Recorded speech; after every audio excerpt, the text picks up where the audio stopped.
प्यारे बच्चों, यदि अभी 2026 में बोर्ड परीक्षा देने वाले हैं तो ये वीडियो आपके लिए सबसे ज्यादा इंपॉर्टेंट होने वाला है। चूंकि बच्चों यहाँ पे इस वीडियो में क्या करूंगा, सामाजिक विज्ञान के यहाँ पे मैं क्या करूंगा 50 सबसे महत्वपूर्ण बहुविकल्पी प्रश्न कराने वाला हूँ, जो पूरे किताब के क्या है सबसे ज्यादा इंपॉर्टेंट प्रश्न है। आपको स्टूडेंट यहाँ पे सामाजिक विज्ञान की अगर हम बात करेंगे तो यहाँ पे लगभग 400 प्लस क्या है यहाँ पे बहुविकल्पी प्रश्न है। पूरे यहाँ पे 400 प्रश्नों को तैयार करने की आपको कोई जरूरत नहीं, चूंकि ये जो 50 में प्रश्न आपको कराने वाला वो पूरे किताब के जितने भी चैप्टर हैं सभी चैप्टरों के यहाँ पे मैं सबसे महत्वपूर्ण प्रश्न कराने वाला हूं। और यहाँ पे बता दूं कि बोर्ड परीक्षा में हमेशा क्या होता है, यही 50 प्रश्न क्या होते हैं बार बार पूछे जाते हैं, यानी बार बार इन्हीं 50 प्रश्नों को क्या किया जाता है, रिपीट किया जाता है। तो अगर आप भी चाहते हैं समाज विज्ञान में टॉप करना, आप भी चाहते हैं कि भाई समाज विज्ञान में आप लोग टॉप करें, 95% नंबर आप पाना चाहते हैं, तो इस वीडियो को बिल्कुल ध्यान से देख लीजिएगा। चूंकि इस वीडियो को देखने के बाद से सामाजिक विज्ञान में जो आपका यहाँ पे बहुविकल्पी प्रश्न के 20 नंबर है ना, ये बिल्कुल आपका कंफर्म होने वाला है। ये बिल्कुल क्या होने वाला है, यहाँ पे कंफर्म होने वाला है, क्योंकि इससे बाहर कोई भी प्रश्न क्या होगा आपको बोर्ड परीक्षा में नहीं आने वाला है। तो इस वीडियो को ध्यान से देखिएगा। तो चलिए वीडियो को स्टार्ट करते हैं और 50 सबसे महत्वपूर्ण प्रश्न आपको बता देते हैं कि कौन कौन से बोर्ड परीक्षा में आएगा। तो प्यारे बच्चों, मेरे साथ क्या करिएगा, आप लोग कमेंट सेक्शन में आप लोग आंसर बताते रहिएगा और अपने आप को चेक करिए क्या ये सामाजिक विज्ञान के 50 प्रश्न आपको तैयार है कि नहीं तैयार है। तो चलिए पहला प्रश्न आपको दिखाते हैं। जो पहला प्रश्न आपको दिया गया बहुत ही ज्यादा इंपॉर्टेंट है, लगातार बोर्ड परीक्षा में पूछा गया है और इस बार भी 2026 में प्रश्न देखने के लिए मिल जाएगा। प्रश्न कह रहा है कि फ्रांस की क्रांति कब हुई थी। आपको बताना है कि भाई जो फ्रांस की क्रांति हुई थी वो कब हुई थी। 4 ऑप्शन आपको दिया गया। देखिए बच्चों, यहाँ पे 1788 दिया गया है, 1789 दिया गया है, 1790 दिया गया है और 1787 दिया गया है। तो बच्चों आप लोग कमेंट सेक्शन में मुझे बताइए कि फ्रांस की क्रांति कब हुई थी। 4 ऑप्शन आपको दिया गया। बहुत ही शानदार, बहुत ही इंपॉर्टेंट प्रश्न है। जल्दी से आप लोग कमेंट सेक्शन में बताइएगा, फिर इसका आंसर बताएंगे। मात्र 50 प्रश्न आज देख लीजिएगा। यहाँ पे 20 में 20 नंबर आपका पक्का होने वाला है। तो आपको बता दूं कि प्यारे बच्चों, यहाँ पे करेक्ट आंसर यहाँ पे खबला हो जाएगा। जो फ्रांस की क्रांति हुई थी वो 1789 ईस्वी में हुआ था। आपको याद रखना, अपने दिमाग में बैठा लेना है। प्यारे बच्चों, आपको अगला प्रश्न जो तैयार करना है दूसरा नंबर का, बहुत ही ज्यादा इंपॉर्टेंट आपको दिया गया है। देखिए दूसरा नंबर का प्रश्न आपको दिया गया है कि यंग इटली समिति का संस्थापक कौन था। तो आपको दिया गया है विक्टर इमानुअल द्वितीय दिया गया, मैजनी दिया गया है, काबूर दिया गया है, गैरीबाल्डी दिया गया। तो प्यारे बच्चों बताइए कि यंग इटली सोसाइटी यानी समिति का जो संस्थापक था कौन था। तो बिल्कुल बच्चों यहाँ पे बता दूं, अगर आपने खवल ऑप्शन चूज किया होगा तो करेक्ट आंसर खवल हो जाएगा। मैजनी क्या होता है, यंग इटली समिति का संस्थापक था, आपको याद रखना है। तो चलिए प्यारे बच्चों, यहाँ पे तीसरा प्रश्न आपके सामने बहुत ही लाजवाब, बहुत ही ज्यादा इंपॉर्टेंट है, चूंकि यही 50 प्रश्न है जो हमेशा बोर्ड परीक्षाओं में पूछा जाता है। और इन 50 प्रश्नों को यदि आप तैयार कर लेते हैं, इस वीडियो को ध्यान से देख लेते हैं, शुरू से अंत तक देख लेते हैं, तो यहाँ पे 20 नंबर आपका पक्का होने वाला है। तो जल्दी से बताइए यहाँ पे प्यारे बच्चों कि जर्मनी के एकीकरण में मुख्य भूमिका किसका था। बताइए जर्मनी के एकीकरण में मुख्य भूमिका किसका था। ऑटो वन बिस्मार्क का था, काइजर विलियम प्रथम का था, हिटलर का था, मेसनी का था। तो जल्दी से सभी लोग कमेंट सेक्शन में बताएंगे। तो प्यारे बच्चों, आपको याद रखना है कि जर्मनी के एकीकरण में जो मुख्य भूमिका था बिस्मार्क का था। तो यहाँ पे एक वाला ऑप्शन करेक्ट हो जाएगा प्यारे बच्चों। चलिए चौथा प्रश्न आपके लिए बहुत ही ज्यादा इंपॉर्टेंट है प्यारे बच्चों, लगातार पूछा गया और इस बार भी 2026 में प्रश्न आपको देखने के लिए मिल जाएगा। और यहाँ पे प्रश्न दिया गया है कि नेपोलियन की पराजय कब हुई थी। तो बताइए बच्चों कि नेपोलियन का जो पराजय हुआ था कब हुआ था। 1914 में हुआ था, 1915 में हुआ था, 1916 में हुआ था या 1917 में हुआ था। जल्दी से सभी लोग बताएंगे कि नेपोलियन का पराजय कब हुआ था, कमेंट सेक्शन में जल्दी से बताएंगे। तो बिल्कुल प्यारे बच्चों, यहाँ पे याद रखना है कि जो नेपोलियन का पराजय हुआ था सन 1815 में हुआ था। तो यहाँ पे खवल ऑप्शन करेक्ट हो जाएगा। चलिए प्यारे बच्चों, यहाँ पे 4 प्रश्न तो आपको क्लियर हो गए होंगे, आपके दिमाग में बैठ गए होंगे। बिल्कुल जैसे ही पेपर देने जाएंगे, जैसे ही प्रश्न नजर आएंगे, बिल्कुल आप लोग टिक कर देंगे, आप लोग गोला बना लेंगे। चलिए यहाँ पे प्यारे बच्चों, हम आपको लेके चलते हैं अगले प्रश्न पे। यहाँ पे आपको 5 नंबर का प्रश्न दिखाते हैं और ये जो 5 नंबर का प्रश्न है प्यारे बच्चों बहुत ही ज्यादा इंपॉर्टेंट है। और यहाँ पे देखिए प्यारे बच्चों, जो प्रश्न पूछा गया है, आपसे पूछा गया कि ऑटो वन बिस्मार्क का संबंध किस देश से था। आपको बताना है कि जो ऑटो वन बिस्मार्क था उसका संबंध किस देश से था। इटली से था, फ्रांस से था, ब्रिटेन से था या जर्मनी से था। तो 5 नंबर का करेक्ट आंसर यहाँ पे प्यारे बच्चों आप लोग कमेंट सेक्शन में बताइएगा। तो बिल्कुल आपको बता दूं, अगर आपने घ वाला ऑप्शन चूज किया है तो करेक्ट आंसर घ वाला हो जाएगा। जर्मनी से क्या था, ऑटो वन बिस्मार्क का संबंध था, आपको याद रखना प्यारे बच्चों। और ये 6 नंबर का भी प्रश्न आपके पेपर में छप चुका है प्यारे बच्चों, जो 2026 में पेपर होने वाला है आपका, उसमें प्रश्न छप चुका है कि वियना की संधि कब हुई थी। बताइए वियना की संधि कब हुई थी प्यारे बच्चों, जल्दी से कमेंट सेक्शन में बताएंगे। 1814 में हुआ था, 1815 में, 1816 में या 1817 में? तो जल्दी से प्यारे बच्चों बताइए 6 नंबर प्रश्न का करेक्ट आंसर क्या हो जाएगा। तो यहाँ पे बहुत शानदार यहाँ पे कमेंट कर रहे हैं प्यारे बच्चों। यहाँ पे प्यारे बच्चों बता दूं, अगर आप 6 नंबर प्रश्न की बात करेंगे तो करेक्ट आंसर खवाला हो जाएगा। 1815 में क्या हुआ था, वियना की संधि हुआ था, आपको याद रखना है। तो चलिए यहाँ पे 7 नंबर का प्रश्न का सभी लोग आंसर दीजिए प्यारे बच्चों। 7 नंबर का प्रश्न आपके सामने आ गया कि हिंद स्वराज पुस्तक के लेखक, बहुत ही इंपॉर्टेंट प्रश्न है प्यारे बच्चों। आपको हिंद स्वराज पुस्तक के लेखक का नाम बताना है कि सरदार पटेल जी हैं, बाल गंगाधर तिलक हैं, महात्मा गांधी हैं या सुभाष चंद्र बोस है। तो जल्दी से प्यारे बच्चों कमेंट सेक्शन में बताइए कि हिंद स्वराज पुस्तक के लेखक कौन है। 4 ऑप्शन आपको दिया गया है। तो यहाँ पे प्यारे बच्चों बता दो कि जो हिंद स्वराज पुस्तक है इसके जो हमारे लेखक हैं यहाँ पे महात्मा गांधी हैं, तो गलत ऑप्शन करेक्ट हो जाएगा। और यहाँ पे 8 नंबर का प्रश्न बहुत ही शानदार प्यारे बच्चों दिया हुआ है। देखिएगा, प्रश्न है कि असहयोग आंदोलन स्थगित करने का मुख्य कारण क्या था। बताइए प्यारे बच्चों, असहयोग आंदोलन स्थगित करने का मुख्य कारण क्या था। जलियांवाला बाग हत्याकांड था, रॉलेट एक्ट था, खिलाफत आंदोलन था या चौरी चौरा की घटना था। तो जल्दी से प्यारे बच्चों बताइए कि यहाँ पे 8 नंबर प्रश्न का करेक्ट आंसर क्या हो जाएगा। तो प्यारे बच्चों याद रखना है कि चौरी चौरा की जो घटना हुई थी इसी के कारण क्या हुआ, असहयोग आंदोलन स्थगित हुआ, आपको याद रखना है। और यहाँ पे प्यारे बच्चों बता दूं कि केवल 50 प्रश्न आपको देख लेना है। सबसे इंपॉर्टेंट वीडियो है आपके लाइफ का, सामाजिक विज्ञान का सबसे इंपॉर्टेंट वीडियो है। अगर इस वीडियो को आप मिस कर देंगे तो यहाँ पे आपका भी क्या हो जाएगा, 20 में से कुछ न कुछ नंबर आपके कट जाएंगे। लेकिन अगर इस पूरे वीडियो को ध्यान से देख लेते हैं यहाँ पे प्यारे बच्चों, तो 20 में 20 नंबर आपका पक्का होने वाला, इसको कोई नहीं कट पाएगा, आपको याद रखना है। क्योंकि सबसे लेटेस्ट यहाँ पे मैं क्या किया हूं, इन प्रश्नों को लिया हूं जो आज तक लगातार पूछे गए हैं और 2026 में भी क्या होंगे, ये प्रश्न पूछे जाएंगे प्यारे बच्चों। तो चलिए यहाँ पे 8 के बाद से आपको दिखाते हैं प्यारे बच्चों 9 नंबर का प्रश्न। और यहाँ पे जैसे जैसे आप वीडियो को देखते जाएंगे आपको खुद समझ में आने लगेगा कि ये प्रश्न कितने ज्यादा इंपॉर्टेंट है। और प्यारे बच्चों ऐसा प्रश्न कहीं पर भी देखने के लिए नहीं मिलेगा। तो अभी इन प्रश्नों को तैयार कर, जैसे ही आपके सामने पेपर आए तुरंत क्या करें, इसका आप लोग आंसर दे दें। और प्यारे बच्चों 9 नंबर का आंसर दीजिए कि आनंद मठ उपन्यास के लेखक कौन है। जल्दी से बताइए प्यारे बच्चों, आनंद मठ जो उपन्यास है इसके लेखक कौन है। बंकिम चंद्र चटर्जी हैं, रविंद्रनाथ टैगोर है, महात्मा गांधी है, सुभाष चंद्र बोस है। तो जल्दी से कमेंट सेक्शन में बताएंगे।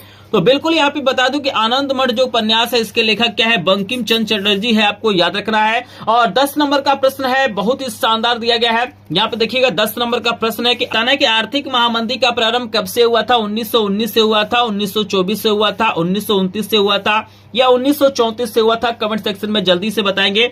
तो प्यारे बच्चों याद रखना कि यहाँ पे करेक्ट आंसर 1929 हो जाएगा। और यहाँ पे जल्दी से सभी लोग कमेंट सेक्शन में बताइए कि यहाँ पे 10 में से कितने प्रश्नों का आंसर आप लोगों ने सही दिया है।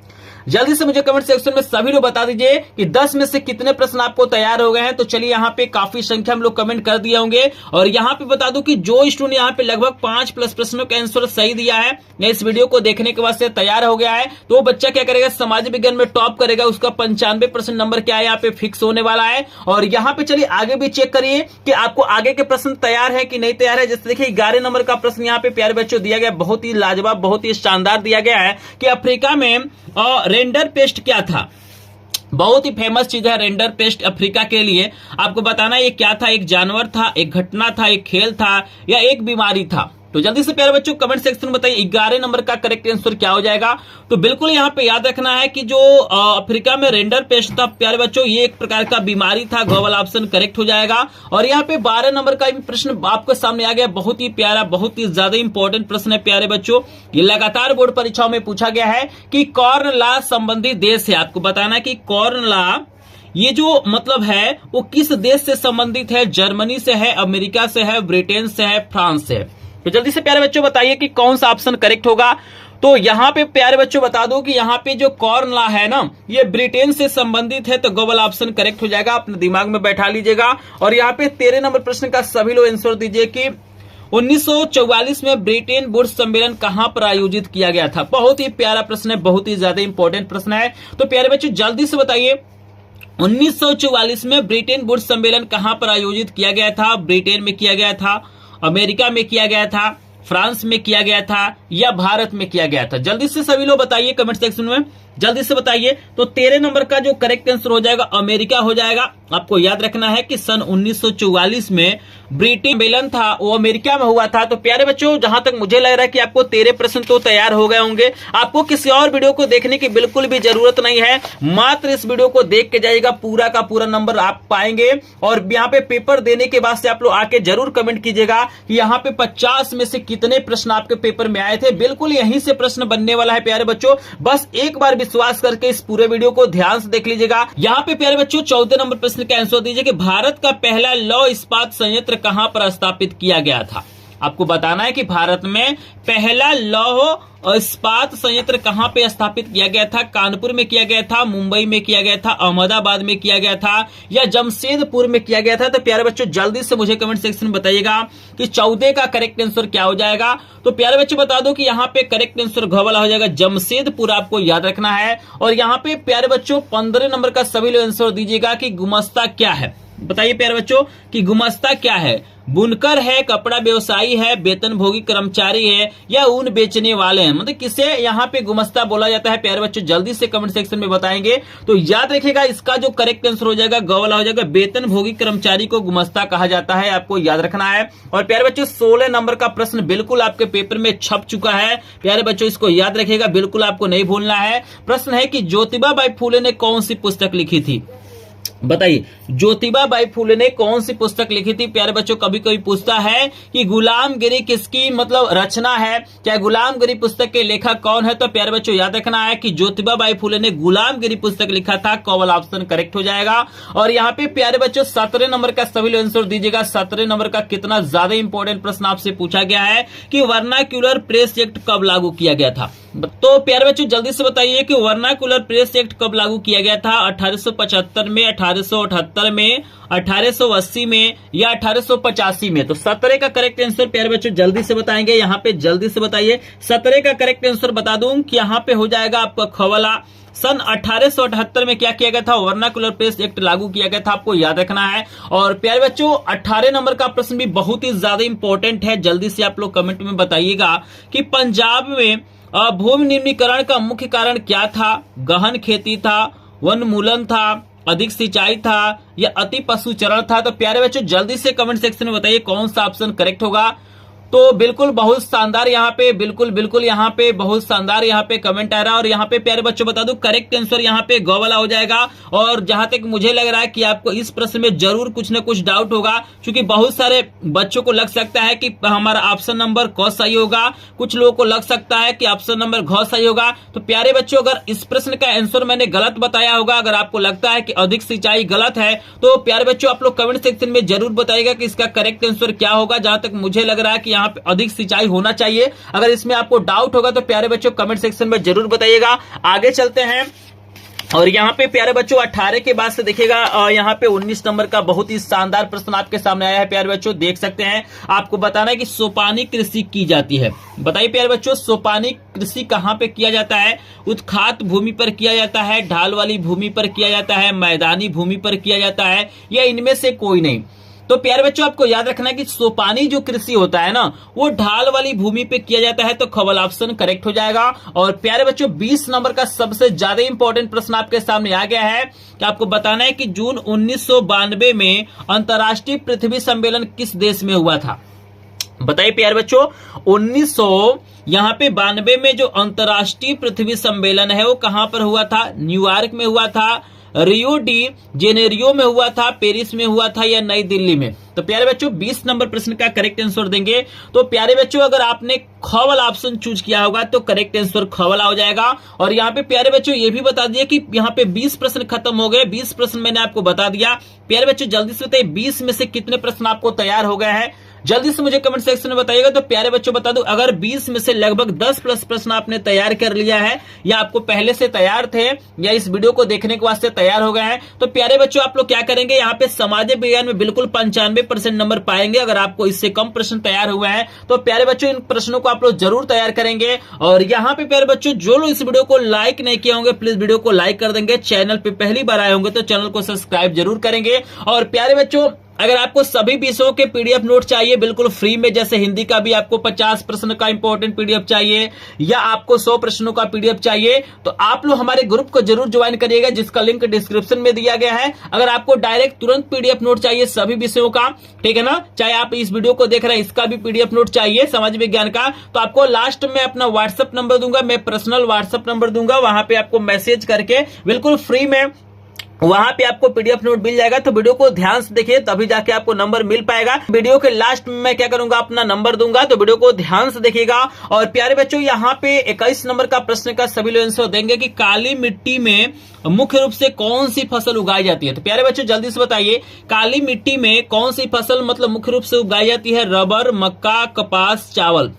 तो प्यारे बच्चों आपको याद रखना है कि कपास इसका करेक्ट आंसर हो जाएगा। और प्यारे बच्चों कभी कभी प्रश्न पूछता है कि कपास की खेती के लिए कौन सी मिट्टी क्या होती है, उपयुक्त होती है। तो प्यारे बच्चों आपको याद रखना है कि काली मिट्टी में कपास की खेती बढ़िया होती है। तो प्यारे बच्चों बहुत ही शानदार प्रश्न है, घुमा फिरा के पूछता है, तो इसको याद रखिएगा।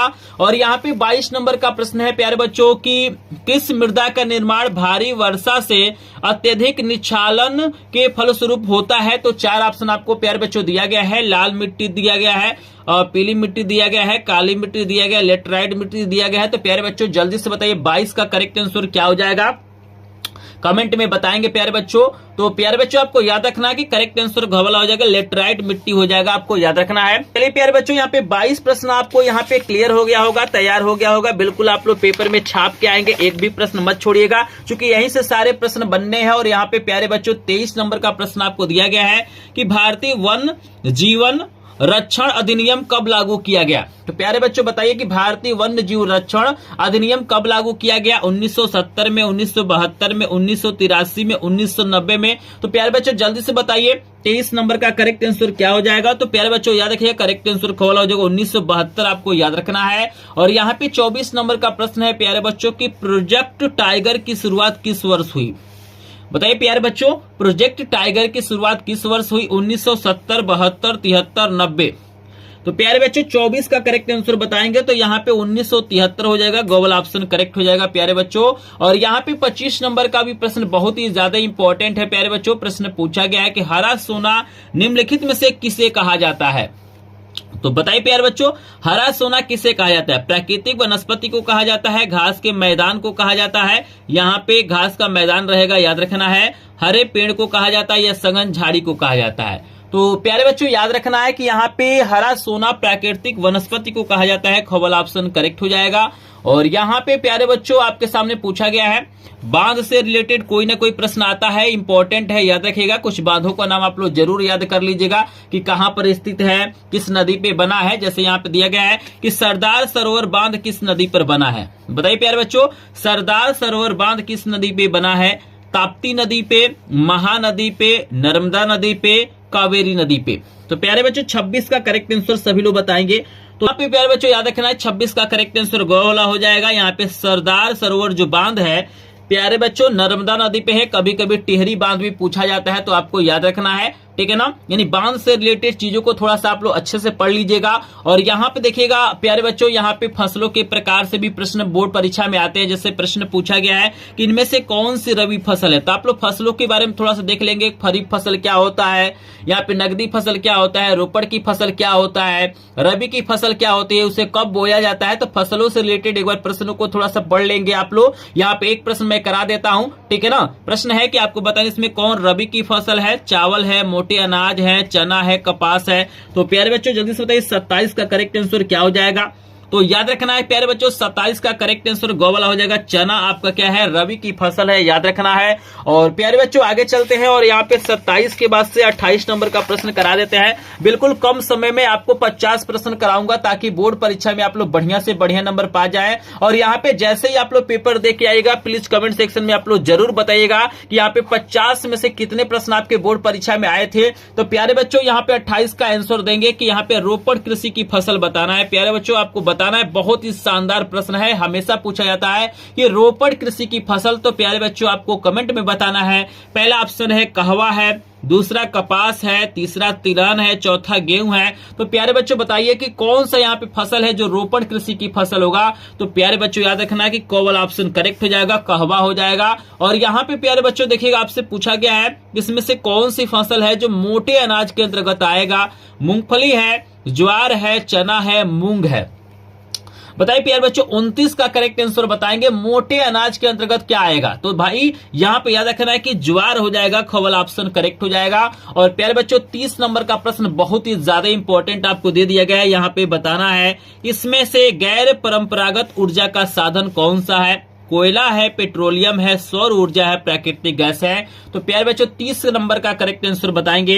तो प्यारे बच्चों याद रखिएगा 30 नंबर का करेक्ट आंसर यहाँ पे पवन ऊर्जा या सौर ऊर्जा हो जाएगा। दोनों में ऑप्शन आपका सही होता है, कभी कभी सौर ऊर्जा देता है, कभी कभी पवन ऊर्जा देता है। तो प्यारे बच्चों यहाँ पे मैंने 30 प्रश्न आपको करा दिया। जल्दी से अब बताइए 30 में से कितने प्रश्न आपको तैयार हो गए हैं। तो प्यारे बच्चों जल्दी से बताइए 30 में से कितने प्रश्न तैयार हो गए। तो प्यारे बच्चों अगर आप 30 में से लगभग 15 प्रश्न आपने प्रश्न तैयार कर लिया होगा मात्र इस वीडियो को देखने के बाद से, तो प्यारे बच्चों आप लोग सामाजिक विज्ञान में टॉप करेंगे। अगर आपको इससे कम प्रश्न तैयार हो गए हैं तो आपको इन प्रश्नों को तैयार करने की जरूरत है। एक बार और वीडियो को देख लीजिएगा, सारे प्रश्न आपको क्लियर हो जाएंगे। और मैं पीडीएफ नोट भेजूंगा, वहां से आपके सारे प्रश्न क्या हो जाएंगे, क्लियर हो जाएंगे। तो पीडीएफ नोट के लिए वीडियो को लास्ट तक जरूर देखेंगे। और प्यारे बच्चों 31 नंबर का प्रश्न बहुत ही शानदार आपको दिया गया है कि निम्नलिखित में से कौन सा खनिज आधारभूत है।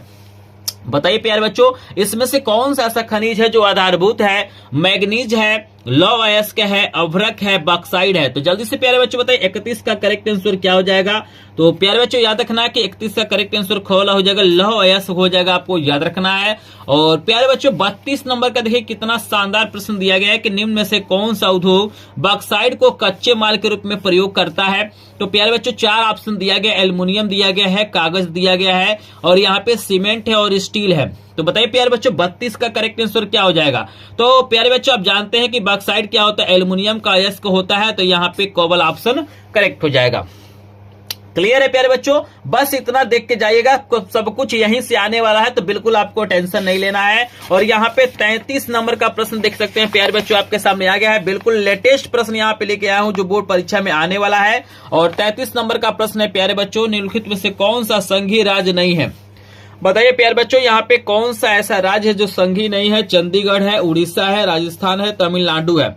तो प्यारे बच्चों याद रखना कि करेक्ट आंसर चंडीगढ़ हो जाएगा। चंडीगढ़ हमारा क्या है, संघीय राज्य नहीं है, आपको याद रखना है। और प्यारे बच्चों यहाँ पे 34 नंबर का प्रश्न है कि निम्नलिखित में से कौन सा विषय राज्य सूची से संबंधित नहीं है। बताइए प्यारे बच्चों यहाँ पे कौन सा ऑप्शन करेक्ट होगा। प्रतिरक्षा होगा, बैंकिंग होगा, पुलिस होगा, मुद्रा होगा। तो प्यारे बच्चों जहां तक मुझे लग रहा है करेक्ट आंसर यहाँ पे कोवाला हो जाएगा। अगर इस प्रश्न में आपको डाउट होगा तो प्लीज कमेंट में जरूर बताएंगे।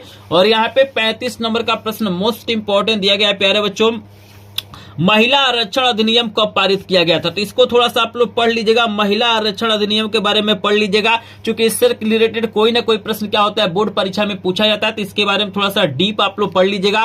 फिलहाल यहाँ पे आपको ये बताना है कि महिला आरक्षण अधिनियम कब पारित किया गया था। 2021 में, 2022 में, 2023 में, 2024 में। तो प्यारे बच्चों 35 का करेक्ट आंसर बताएंगे। तो यहाँ पे प्यारे बच्चों बता दूं कि यहाँ पे 2023 में क्या हुआ था, महिला आरक्षण अधिनियम पारित किया गया था, आपको याद रखना है। और प्यारे बच्चों यहाँ पे आपको बताना है 36 नंबर का प्रश्न वेरी वेरी इंपॉर्टेंट है प्यारे बच्चों। इस बार 2026 के बोर्ड में प्रश्न पूछेगा कि भारत में कितने राष्ट्रीय राजनीतिक दल हैं। तो प्यारे बच्चों जल्दी से बताइए भारत में कितने राष्ट्रीय राजनीतिक दल है। 4 ऑप्शन है, 4 है, 5 है, 6 है, 7 है। तो जल्दी से बताइए प्यारे बच्चों कौन सा ऑप्शन करेक्ट होगा। जैसे जानते हैं कुछ राजनीतिक दलों का आप नाम जानते होंगे, जैसे जानते होंगे प्यारे बच्चों कुछ राजनीतिक दलों का नाम आप सुने होंगे, बीजेपी है, कांग्रेस है, बीएसपी है, ठीक है ना, ऐसे बहुत सारे हैं, ठीक है ना, समाजवादी पार्टी है, आप है, मतलब ऐसे बहुत सारी पार्टियां हैं। तो आपको बताना है कि कितने हैं। तो यहाँ पे कुल मिला जुला के 6 हैं, ग्लोबल ऑप्शन करेक्ट हो जाएगा। प्यारे बच्चों स्क्रीन पे लगा देता हूं, देख सकते हैं 6 दलों का नाम आप लोग देख सकते हैं, ठीक है ना। तो यहाँ पे याद रखिएगा भारत में कुल जो राजनीतिक दल हैं राष्ट्रीय वो 6 हैं प्यारे बच्चों। आगे चलते हैं 36 के बाद से आपको प्यारे बच्चों हम करा देते हैं 37 नंबर का प्रश्न। और यहाँ पे 37 नंबर का प्रश्न भी बहुत ही शानदार है प्यारे बच्चों, इसको याद करिएगा। प्रश्न है कि व्यक्ति की गरिमा और आजादी के संरक्षण के लिए सबसे उपयुक्त व्यवस्था कौन सी होती है? राजतंत्र होती है, लोकतंत्र होती है, तानाशाही होती है, इनमें से कोई नहीं। तो प्यारे बच्चों, आप सभी जानते हैं कि लोकतंत्र क्या है। भारत एक लोकतांत्रिक देश है और सबसे बड़ा लोकतांत्रिक देश क्या है? भारत ही है। तो यहाँ पे ख वाला ऑप्शन करेक्ट हो जाएगा। और प्यारे बच्चों, 38 नंबर का प्रश्न आप लोग जरूर तैयार करिएगा। प्रश्न है कि मानव विकास रिपोर्ट किस संस्था के द्वारा प्रकाशित किया जाता है? बारे में आप लोग पढ़ लीजिएगा। मानव विकास सूचकांक के बारे में आप लोग थोड़ा सा पढ़ लीजिएगा, इससे रिलेटेड कोई ना कोई प्रश्न आता है। और यहाँ पे करेक्ट आंसर ग वाला हो जाएगा। UNDP है, आपको याद रखना है। और प्यारे बच्चों, 39 नंबर का प्रश्न है कि सार्वजनिक और निजी क्षेत्रक आधार पर विभाजित है। रोजगार की शर्तें, आर्थिक गतिविधि के स्वभाव, उद्यमों के स्वामित्व और इनमें से कोई नहीं। तो प्यारे बच्चों, 39 का करेक्ट आंसर आपका हो जाएगा ग वाला। उद्यमों के स्वामित्व पे आपको याद रखना है। और प्यारे बच्चों, 40 नंबर का प्रश्न आपको दिया गया है कि एक वस्तु का अधिकांशतः प्राकृतिक प्रक्रिया से उत्पादन सम्मिलित है। प्राथमिक क्षेत्रक, द्वितीयक और तृतीयक और इनमें से कोई नहीं। तो प्यारे बच्चों याद रखिएगा, 40 का करेक्ट आंसर प्राथमिक क्षेत्रक हो जाएगा। और प्यारे बच्चों, जल्दी से बताइए 40 में से कितने प्रश्न आपको तैयार हो गए हैं? जल्दी से मुझे कमेंट सेक्शन में बताइएगा। तो प्यारे बच्चों, लगभग आपको 20 प्लस प्रश्न तैयार हो गए होंगे। तो आप लोग क्या करेंगे, यहाँ पे सामाजिक विज्ञान में टॉप करेंगे, बढ़िया नंबर पाएंगे, एक भी आपका नंबर नहीं कटेगा। लेकिन प्यारे बच्चों, आपको इस कम प्रश्न आपको तैयार होंगे, तो यहाँ पे इन प्रश्नों को तैयार करने की जरूरत है। और प्यारे बच्चों, जो लोग अभी तक वीडियो को लाइक नहीं किए होंगे, प्लीज वीडियो को लाइक कर देंगे। चैनल पे अगर पहली बार आए होंगे तो प्लीज चैनल को सब्सक्राइब करेंगे। हम आपको आगे लेके चलेंगे। और यहाँ पे 41 नंबर का प्रश्न यहाँ पे प्यारे बच्चों दिखा देते हैं। और यहाँ पे 41 नंबर का प्रश्न है कि निम्नलिखित में से किसे कृषि क्षेत्रक भी कहते हैं? बताइए प्यारे बच्चों, इसमें से कौन सा ऐसा क्षेत्रक है जिसे कृषि क्षेत्रक भी कहा जाता है? तो प्यारे बच्चों याद रखिएगा, 4 ऑप्शन आपको दिया गया है, प्राथमिक, द्वितीयक, तृतीयक और इनमें से कोई नहीं। तो यहाँ पे प्राथमिक क्षेत्रक को ही कृषि मतलब कृषि क्षेत्रक कहते हैं। प्यारे बच्चों, आपको याद रखना है। और यहाँ पे प्यारे बच्चों, थोड़ा सा क्षेत्र के बारे में आप लोग जरूर पढ़ लीजिएगा कि प्राथमिक में क्या क्या आता है, द्वितीयक में क्या क्या आता है, तृतीयक में क्या क्या आता है। इसको पढ़ लीजिएगा, क्योंकि इससे रिलेटेड एकदम 100% है। 1-2 प्रश्न क्या होते हैं, बोर्ड परीक्षाओं में पूछे जाते हैं। बस थोड़ा सा पढ़ लीजिएगा कि प्राथमिक में क्या आता है, द्वितीयक में क्या आता है, तृतीयक में क्या आता है। जैसे देखिएगा प्यारे बच्चों, यहाँ पे पूछा गया है कि तृतीयक क्षेत्रक का व्यवसाय है, मतलब आपको बताना इसमें कौन मतलब तृतीयक क्षेत्रक में आता है। बैंकिंग आएगा, पशुपालन आएगा, कपड़ा बुनना आएगा या कृषि आएगा? तो बताइए प्यारे बच्चों, यहाँ पे याद रखिए जो सेवाएं होती हैं, ठीक है ना, यहाँ पे बैंकिंग हो जाएगा। और यहाँ पे देखिएगा प्यारे बच्चों, 33 नंबर का प्रश्न है कि मुद्रा का निर्गमन किसके द्वारा किया जाता है? वित्त मंत्रालय के द्वारा, भारतीय स्टेट बैंक के द्वारा, भारत सरकार द्वारा, भारतीय रिजर्व बैंक के द्वारा। तो प्यारे बच्चों, आप जानते हैं कि RBI के द्वारा क्या होता है, सारी चीजें होता है। रिजर्व बैंक ऑफ इंडिया, तो भारतीय रिजर्व बैंक वाला ऑप्शन करेक्ट हो जाएगा। प्यारे बच्चों, 44 नंबर का प्रश्न है कि वैश्वीकरण का प्रभाव निम्नलिखित में से किस पर विपरीत पड़ा? बताइए प्यारे बच्चों, वैश्वीकरण का जो प्रभाव था सबसे ज्यादा किस वर्ग पे पड़ा? धनी वर्ग पे, कुशल वर्ग पे, शिक्षित वर्ग पे, श्रमिक वर्ग पे। तो भाई सबसे ज्यादा प्रभाव श्रमिकों पे पड़ा, तो घ वाला ऑप्शन करेक्ट। प्यारे बच्चों, 45 नंबर का मोस्ट इंपोर्टेंट प्रश्न आपको दिया गया है कि उपभोक्ता सुरक्षा अधिनियम कब बनाया गया? तो बताइए उपभोक्ता सुरक्षा अधिनियम कब बनाया गया? प्यारे बच्चों, 4 ऑप्शन आपको दिया गया। 1983 दिया गया है, 1984 दिया गया है, 1985 दिया गया, 1986 दिया गया है। तो प्यारे बच्चों जल्दी से बताइए 45 का करेक्ट आंसर क्या हो जाएगा? तो 1986 हो जाएगा। यहाँ पे घ वाला ऑप्शन आपको याद रखना है। और प्यारे बच्चों, यहाँ पे 46 नंबर का प्रश्न आपको दिखा देते हैं। बहुत ही शानदार वीडियो लेके आया हूँ आपके सामने। और यहाँ पे मैंने क्या किया, सभी विषयों के इंपॉर्टेंट प्रश्नों का कराया है। जैसे हिंदी के भी मैंने कराया, अंग्रेजी, गणित, विज्ञान, सभी विषयों का बहुविकल्पी प्रश्न मैं कराया हूँ। तो वीडियो को जरूर देखिएगा, मेरे चैनल पे सभी वीडियो मिल जाएंगे। और 46 का यहाँ पे ऑप्शन का करेक्ट आंसर दीजिए कि उपभोक्ता के शोषण का एक रूप है। बताइए प्यारे बच्चों, उपभोक्ता के शोषण का एक रूप क्या है? मिलावटी वस्तुएं हैं, अनुचित कीमत लेना है, कम वजन तौलना है, या इनमें से सभी। तो प्यारे बच्चों याद रखिए, ये सभी क्या है, उपभोक्ता के शोषण के क्या है, एक रूप है। गलत ऑप्शन करेक्ट हो जाएगा।